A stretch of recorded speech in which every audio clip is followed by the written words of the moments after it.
உனக்கு வளகாப்பு நடத்தி பார்க்கணும்னு சத்ரபதி சார் நம்ம குடும்பத்தை சேர்ந்த எல்லாரும் ஆசைப்பட்டு அதுக்கான ஏற்பாடு பண்ணிட்டு இருந்த நேரத்துல இந்த விஷயத்த சொன்னா இந்த வளகாப்பு வேண்டான்னு நீ சொல்லியிருப்ப. அதனாலதான் உன்கிட்ட சொல்லல. உன்கிட்ட மட்டும் இல்ல, மத்த யார்கிட்டயும் நான் சொல்லவே இல்ல.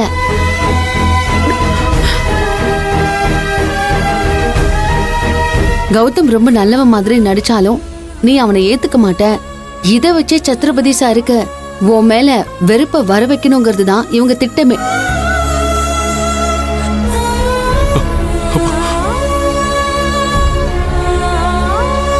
இவங்கள முழுசா இப்படி நடிக்க விட்டுட்டு அப்புறமா சார் கிட்ட இவங்களோட சுயரூபத்தை காட்டணும்னு தான் நடந்த உண்மைய நான் இப்ப சொன்னேன்.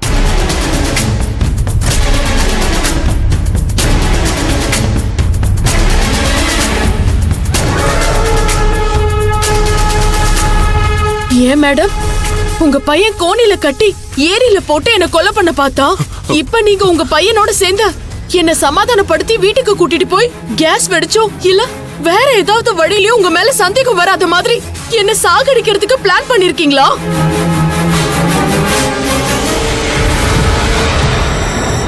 அப்படி இல்லனா சத்ரபதி சாருக்கு சி இவ என்ன பொண்ணு, நம்ம பையன் ஏதோ தப்பு பண்ணிட்டா, மனம் திருந்தி வந்து கால்ல விழுந்து நம்ம கண்ணு முன்னாடியே கதறி அழறா.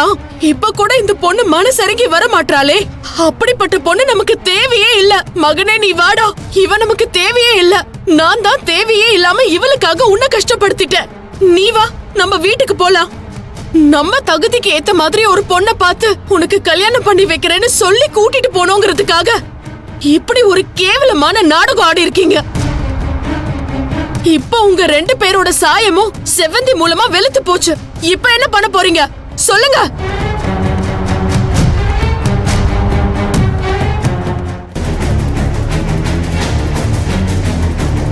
நம்ம சித்தியையும் கௌதமையும் ரவுண்டு கட்டி அடிக்கிறதுக்கு வாய்ப்பு கிடைச்சிருச்சுன்னதும் என்னமா கொக்கரிச்சு பேசுறா பாரு. நான் தான் உங்க பையன் கூட சேர்ந்து வாழ முடியாதுன்னு சொல்லிட்டேன்ல, அப்படியே விலகி போயிட வேண்டியதானே. சத்ரபதி சார் உங்க கேடு கட்ட பையனை வீட்டுக்குள்ள சேர்க்கலனா அதுக்கு நான் என்ன பண்ண முடியும்? அதுக்காக இப்படி எல்லாம் நாடகம் நடத்துவீங்களா? வெக்கமா இல்ல? கேவலமா இல்ல? அசிங்கமா இல்ல? அப்படியே இந்த 2 மூஞ்சிலி காரி துப்பு சிந்து. கேடு கட்ட ஜென்மங்க. ஐயோ, சித்தியையும் கௌதமையும் சப்போர்ட் பண்ணி பேசுறதுக்கு கூட நமக்கு வழி இல்லாம போச்சு. இப்ப நாம ஏதாவது பேசணும், மொத்த பேரோட கொடூரமான கோவமும் நம்ம பக்கம் திரும்பிடும். அதுலயும் இந்த சித்தப்பா பலார்னு நம்மள அரைஞ்சாலும் அரைஞ்சிருவாரு. இன்னைக்கு வளகாப்புக்கு வந்ததும் என்னமோ ரொம்ப நல்ல மாதிரி எங்க என் மருமக, நான் அவளை பார்த்து பேசணும்னு நீ போனதை பார்த்து உண்மையிலேயே நீ திருந்துட்டியோன்னு நினைச்சு நாங்களே எவ்வளவு சந்தோஷப்பட்டோம் தெரியுமா? ஆனா சிந்துவை கொல்ற கொடூர புத்தியோட அப்படி எல்லாம் நடிச்சிருக்க. என்னம்மா பொம்பளை நீ?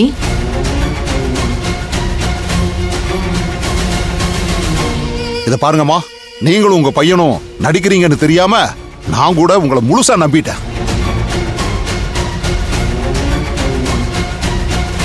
உங்க பையன் 2-3 முறை சிந்துவை சமாதானப்படுத்துறதுக்கு வீட்டுக்கு வந்தான். இன்னைக்கு வளகாப்புலயும் அதே மாதிரி வந்து உன் கூட நல்லபடியா வாழணும்னு சிந்து கிட்ட கெஞ்சறானே. இவன் கெஞ்சறத பார்த்து உண்மையிலேயே இவன் திருந்திட்டான் போல் இருக்கு. இந்த ஃபங்க்ஷன் முடிஞ்சதுமே சிந்து கிட்ட பக்குவமா எடுத்து சொல்லி உங்க வீட்டுக்கே அனுப்பி வைக்கலான்னு தான் நான் நினைச்சேன்.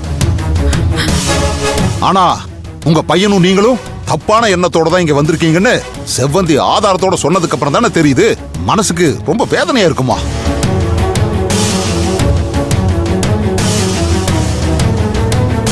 ஏண்டா டேய், நீங்கெல்லாம் நினைக்கிற மாதிரி நான் இப்ப இல்ல.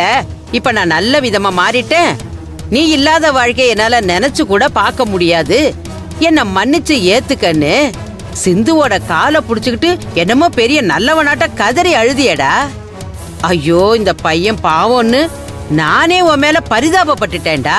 இப்படி ஒரு நல்ல மனுஷனுக்கு மகனா பிறந்துட்டு இப்படி கொலகார புத்தியோட அலையிறியடா பாவி. நீ எல்லாம் எப்பதான்டா திருந்த போற?